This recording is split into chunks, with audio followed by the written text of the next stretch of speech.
clase de hoy de anatomía miraremos lo que es una pequeña introducción a esta asignatura.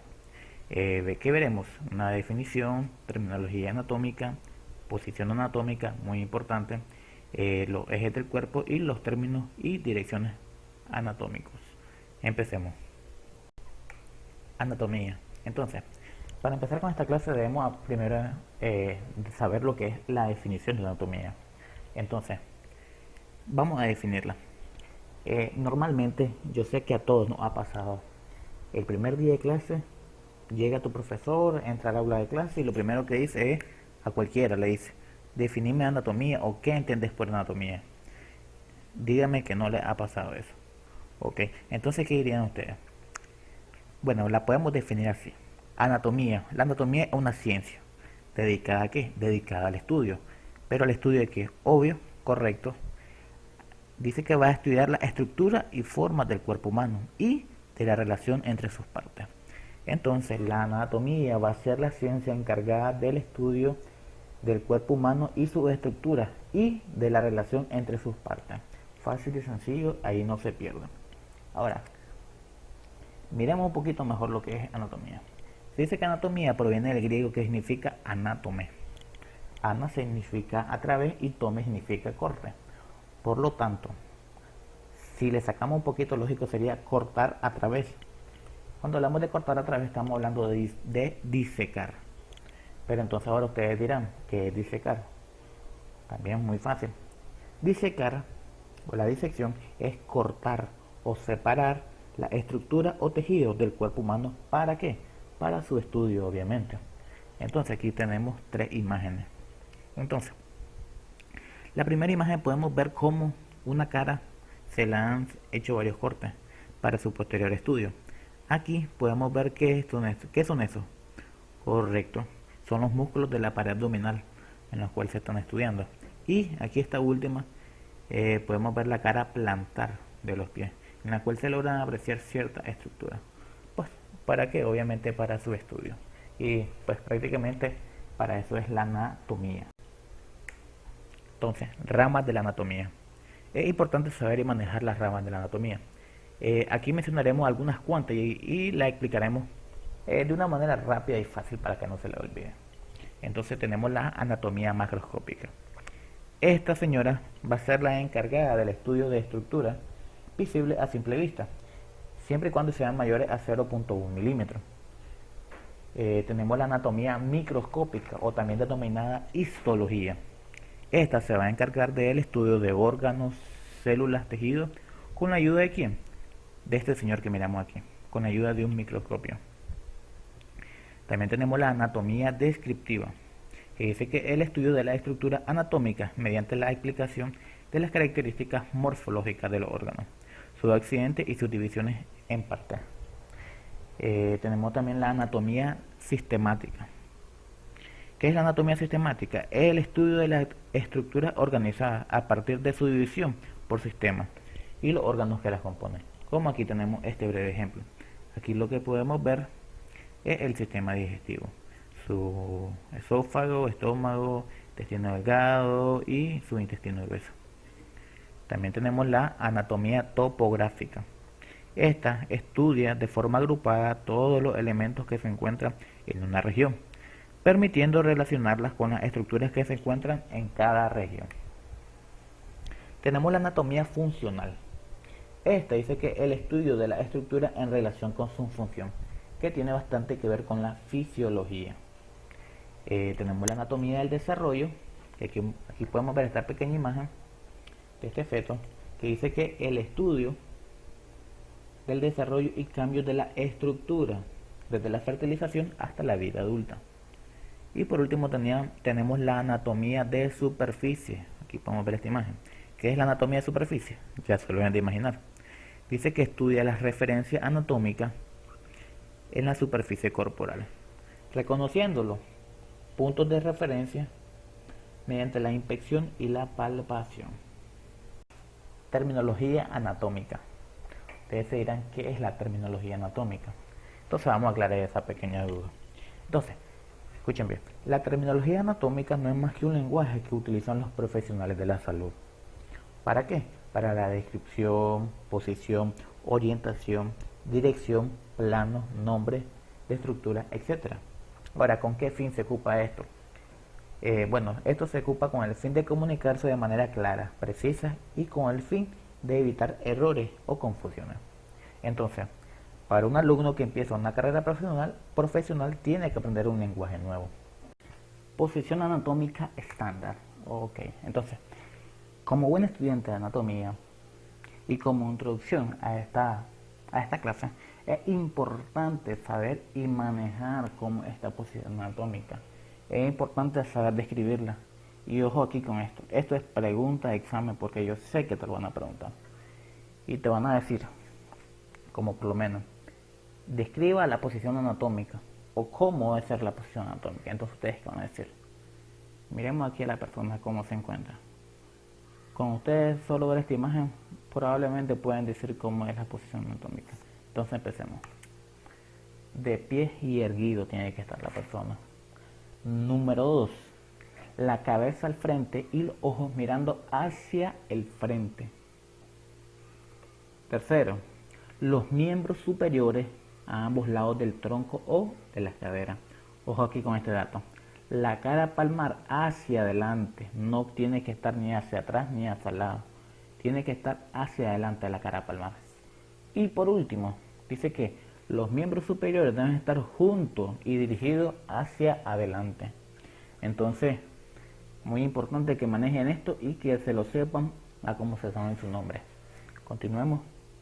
Entonces, aparte de la posición anatómica estándar que explicamos anteriormente, es importante como futuro profesional de la salud manejar también lo que son las posiciones corporales, conocer su nombre, conocer su función y en qué tipo de pacientes pueden ser utilizadas estas posiciones. Entonces empecemos con la primera, posición de cúbito dorsal o también conocida como de cúbito supino. Esta posición normalmente es ocupada ¿para qué? Para la exploración de tórax, exploración de abdomen, pierna o pie en los pacientes. También tenemos la posición de cúbito ventral o de cúbito prono, en la cual el paciente va a estar recostado sobre su pecho y abdomen.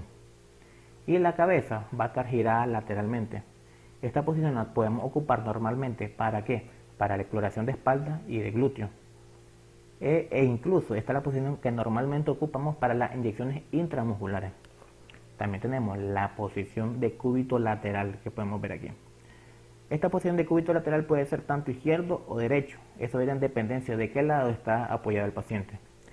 ¿Para qué sirve esta posición? ¿O para cuándo la podemos ocupar? Se puede ocupar para prevenir lesiones de úlceras por presión en pacientes encamados que no pueden molizarse, las cuales se tienen que estar rotando cada cierto tiempo según su patología. También esta posición se ocupa para evitar aspiraciones broncopulmonares en pacientes que pueden vomitar. También se ocupa normalmente esta posición para personas que sufren de ataques epilépticos o convulsiones cuando la están padeciendo. Y esta posición es recomendada en las pacientes embarazadas, ya sea en su último mes, que duerman en esta posición. Ya que cuando esas personas duermen o están en esta posición de cúbito dorsal o de cúbito supino, el útero hace presión sobre la vena cava inferior, provocando una hipotensión. Por eso es recomendable que las personas embarazadas en su último mes duerman en esta posición para que no sufran de ese síndrome, también llamado como síndrome de la vena cava inferior. Correcto, entonces sigamos. Posición de Fowler. La posición de Fowler, el paciente se encuentra de cúbito supino, con la cabecera de la cama elevada a 45 grados o semisentado, mejor dicho. También existe también la semi-Fowler. La semi-Fowler, ¿cuál es la diferencia de la Fowler? Bueno, en la Fowler va a haber una inclinación de 45 grados, mientras que en la semi-Fowler va a haber una inclinación apenas de 25 o inferior. Ahora, ¿en qué tipo de pacientes nos sirve esta posición? Ok, entonces, en esta posición evitamos la aparición de úlceras por presión. También mejoramos la mecánica respiratoria al disminuir la presión en el abdomen, facilitando el descenso del diafragma, principal músculo de la respiración. Y por lo tanto habrá una mejor expansión pulmonar. También muy utilizada esta posición para pacientes que sufren de patología cardíaca. También personas que sufren de asma, enfisema, bronquitis e incluso personas que sufren de EPOC, enfermedad pulmonar obstructiva crónica. Entonces, posición de litotomía o posición ginecológica. La posición ginecológica o litotomía normalmente ocupada en ginecología es muy buena o normalmente utilizada para exámenes de pelvis o cirugías del aparato urinario, reproductor o el recto. También sirve para la exploración de la embarazada. Incluso es la posición que se ocupa cuando se le va a realizar el PAP a la paciente. O incluso también cuando la paciente va a dar a luz. Sigamos. Entonces vamos a ver estas 5 posiciones también. Empecemos con la primera, posición de rosa.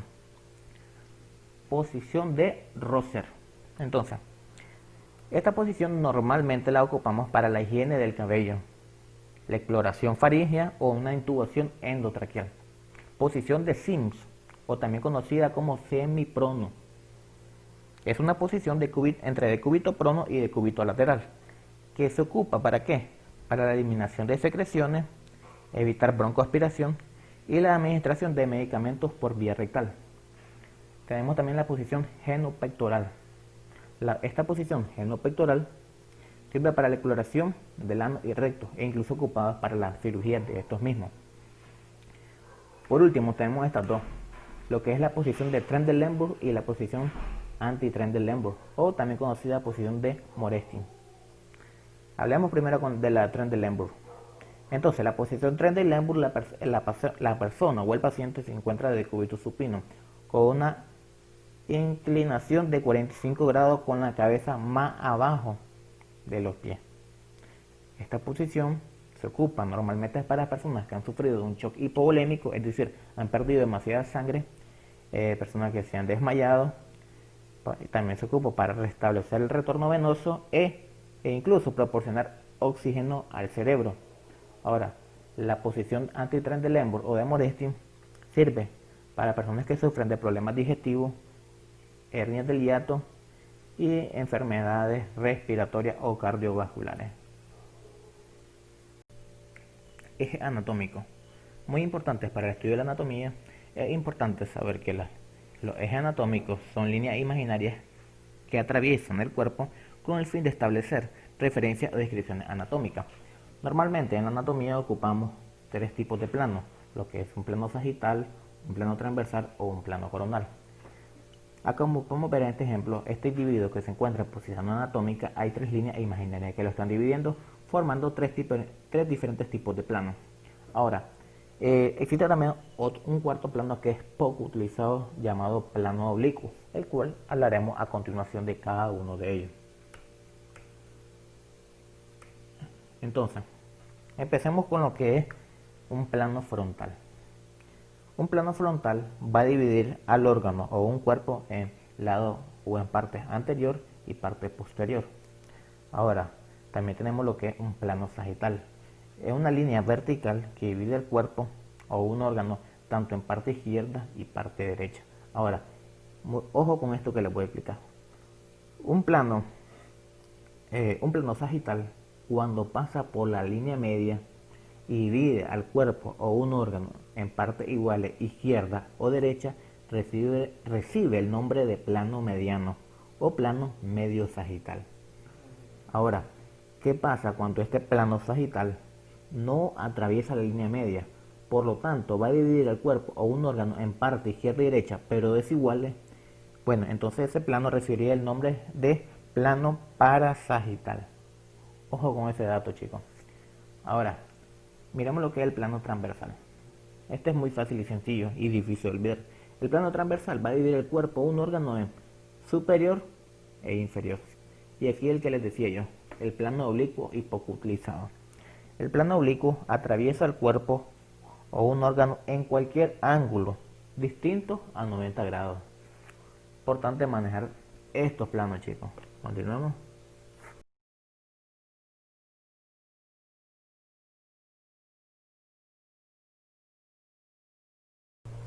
Entonces, para terminar este pequeño video repaso de la introducción a la anatomía, terminaremos explicando lo que son los términos de situación y dirección en anatomía. Entonces, explicaremos estos términos que tenemos aquí y lo explicaremos con unos pequeños ejemplos mediante esta imagen. Pero antes de empezar, Eh, Vamos a definir primero qué son los términos de situación y dirección. Entonces, se dice que es el lenguaje anatómico que utiliza términos específicos que van a permitir describir la posición de una parte del cuerpo. Ojo con este dato, tomando siempre en cuenta la posición anatómica estándar, para que no se le olvide. Ahora, les voy a poner este pequeño ejemplo eh, y ustedes me digan, si yo a ustedes les preguntara, miremos esta imagen que tenemos acá, tomando en cuenta esta imagen, ¿qué es superior? Ojo, tenemos esta estructura llamada carpo y tenemos aquí lo que son los falanges. Entonces, si yo les digo a ustedes, díganme ustedes quién es más superior, el carpo o los falanges. Obviamente ustedes van a decir que el carpo se encuentra superior a los falanges. Yo les podría decir que están en lo correcto, pero ahora imaginemos este mismo cuerpo, pero si él tuviera las manos hacia arriba, arriba de la cabeza, ya el carpo o los falanges, si le hiciera la misma pregunta que quién se encuentra superior, ustedes me dirían, se encuentra superior los falanges que el carpo. Ahora, ojo con este dato, eso ya está erróneo, eso ya está malo. Por eso es importante saber que para ocupar estos términos siempre se debe tomar en cuenta la posición anatómica estándar. Entonces, empecemos a explicar cada uno de ellos. Empecemos por el primero, superior, craneal o cefálico. Esto hace referencia hacia la cabeza o la parte más alta del cuerpo, como por ejemplo, el hombro es superior con respecto a las caderas, pero la cadera es superior con respecto a la rodilla, a la rótula.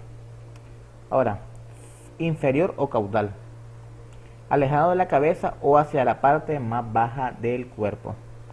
Como ejemplo les podemos decir que el estómago es inferior que los pulmones, correcto. Entonces, ventral o anterior, significa hacia el frente del cuerpo. Como ejemplo les podríamos decir que las costillas y el esternón son anteriores con respecto al corazón y los pulmones, pero el corazón es anterior con respecto a la columna vertebral. Hablemos del dorsal o posterior. Significa hacia la superficie de la espalda, es decir, el lado opuesto de la superficie anterior. Ahora, siempre tomando en cuenta el ejemplo de la columna, yo les podría decir que la columna vertebral es posterior con respecto al corazón, pero el corazón es posterior con respecto a esta estructura que tenemos aquí llamada esternón. Ahora, medial, cercano a la línea media, o mejor dicho, en la línea media. La línea media es esta que miramos acá, esta negrita. Entonces yo les podría decir que el esternón es una estructura o un hueso medial. Ahora, cuando hablamos del término lateral, podemos decir que es toda aquella estructura que se encuentra alejado de la línea media. Un ejemplo, las costillas son laterales con respecto al corazón. Ahora también yo les podría decir que los pulmones son laterales con respecto al corazón. Recordemos que el corazón se encuentra en medio. Y por último, yo podría decirle que los brazos, aquí tenemos los brazos son laterales con respecto al tronco. Ahora correcto, ahora vamos al término distal. Aquí podemos verlo, distal y proximal. Son términos ustedes lo van a aprender muy rápido. Entonces, cuando hablamos del término distal, es alejado del sitio de unión o de origen de una parte del cuerpo, o que se encuentra más lejos de la línea media. Yo les podría decir que los falanges son distales al carpo. Ahí no se me acuerda. Ahora, recordemos que los falanges tenemos falange proximal, medial y distal. ¿Por qué? Porque el falange distal es el que se encuentra más alejado al sitio de unión y también se encuentra más alejado de la línea media. Entonces, distal, ya saben, es alejado del sitio de unión o de origen de una de las partes del cuerpo, o el que se encuentra más alejado de la línea media. Cuando hablamos del término proximal, que lo tenemos, es cercano al sitio de unión o de origen, cercano al sitio de unión o de origen de una parte del cuerpo, o que se encuentre más cercano a esta línea, que le había dicho como, correcto, línea media. Un ejemplo, el fémur es proximal con respecto a la tibia y al peroné. O yo también les podría decir que el húmero, este hueso que tenemos acá, es más proximal que el cúbito y el radio. Correcto. Entonces, sigamos. Ipsilateral, que no se le olvide este. Ipsilateral, ¿qué significa? Que se encuentra al mismo lado del cuerpo que otra estructura. Como ejemplo, yo les podría decir que aquí tenemos el hígado. Esta partecita verde que sobresale, que cae, que se encuentra debajo, es la vesícula biliar. Entonces yo les podría decir que la vesícula biliar y el colon ascendente son ipsilaterales, se encuentran del mismo lado. Ahora vamos con el término intermedio, correcto. Intermedio es cuando se encuentra entre dos estructuras. Un ejemplo, aquí tenemos el colon ascendente, colon transverso y colon descendente. Yo les podría decir que el colon transverso es intermedio entre el colon ascendente y el descendente. Y tenemos ahora, vamos con el contralateral. Contralateral es que del lado opuesto del cuerpo, del lado opuesto del cuerpo que otra estructura. Por ejemplo, dos estructuras que se encuentran del lado opuesto. Sigamos con el mismo colon. Colon ascendente y el colon descendente son estructuras contralaterales. Y por último, terminemos con la que es superficial y profundo. Cuando hablamos de superficial, más cercano a la superficie corporal. Sigamos con el ejemplo de las costillas.